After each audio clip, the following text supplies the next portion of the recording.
Hulk Hogan dead, and I don't care. Yeah, I get it. They tell you all the time you're not supposed to speak ill of the dead.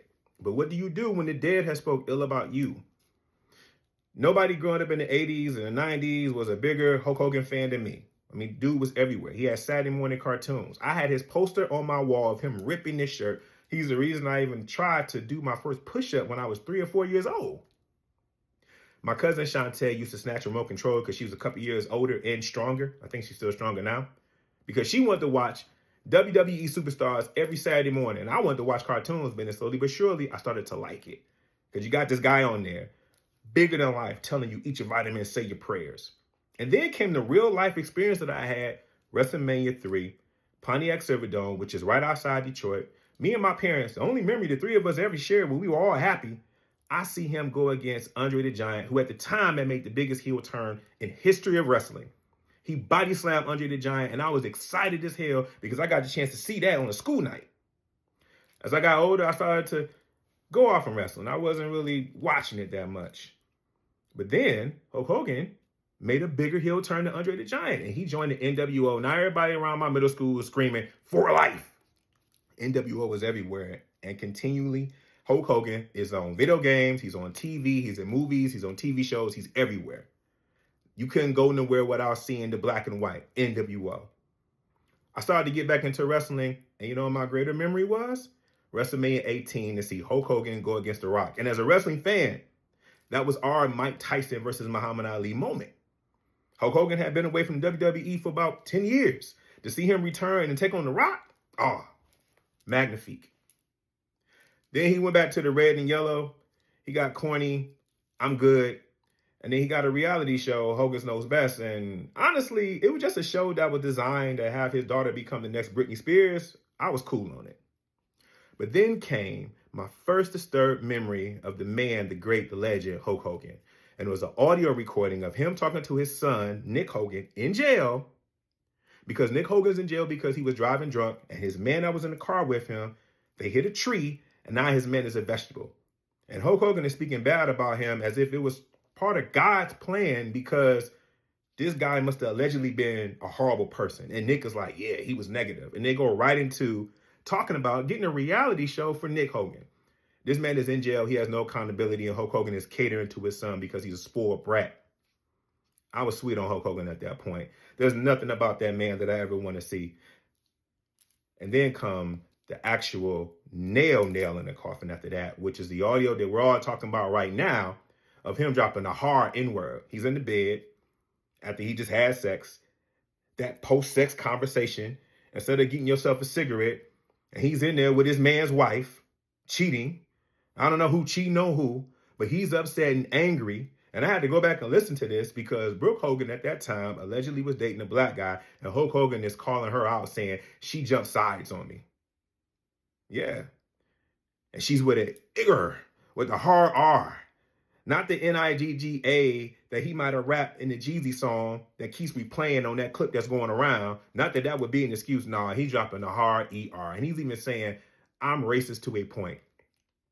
A point meaning, if the laws wasn't what they were, I would gather a lynch mob and I would kill this Negro.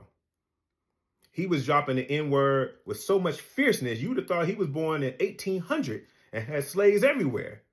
But he felt that feeling.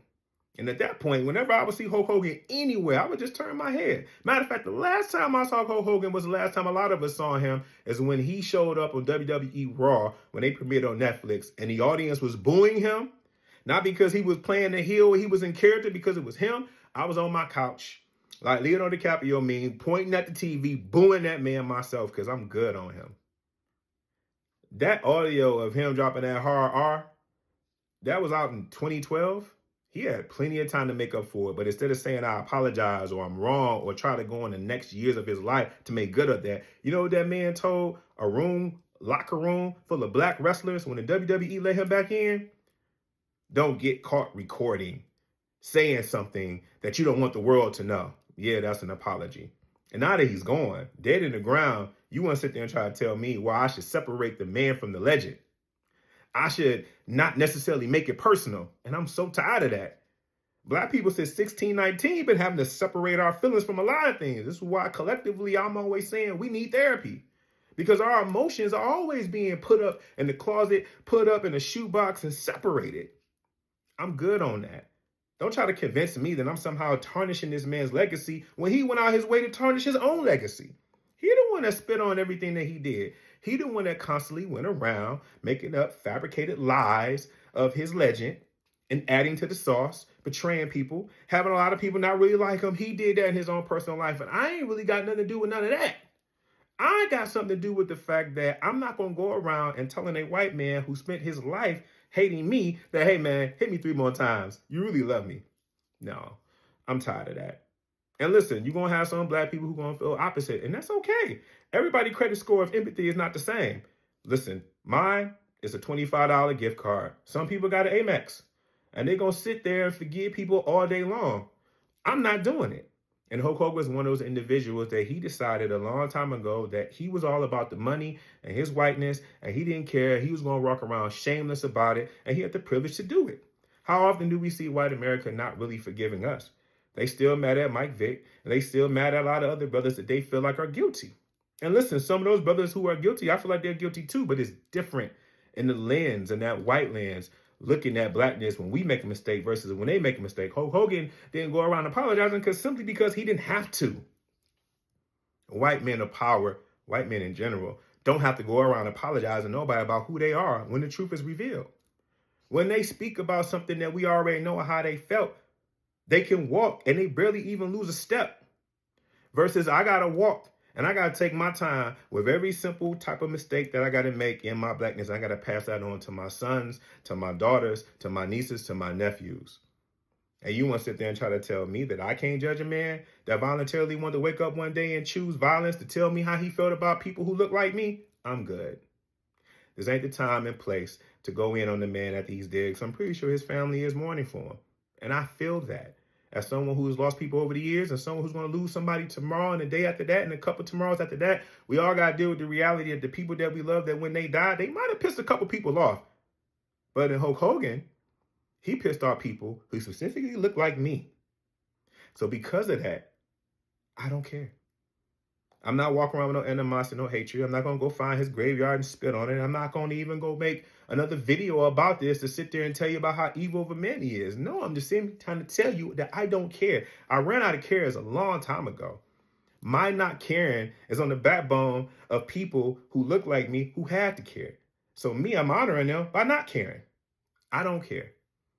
Hulk Hogan was a legend. He's the reason why WWE and wrestling is main attraction, big office right now. But when it comes to me and mine, there'll be somebody tomorrow. He chose that. So don't you try to make me to choose to see anything different than what I already saw when he made it very plain and clear what he felt about those who look like me. So I'm making it very plain and clear how I feel about those who feel that way about me.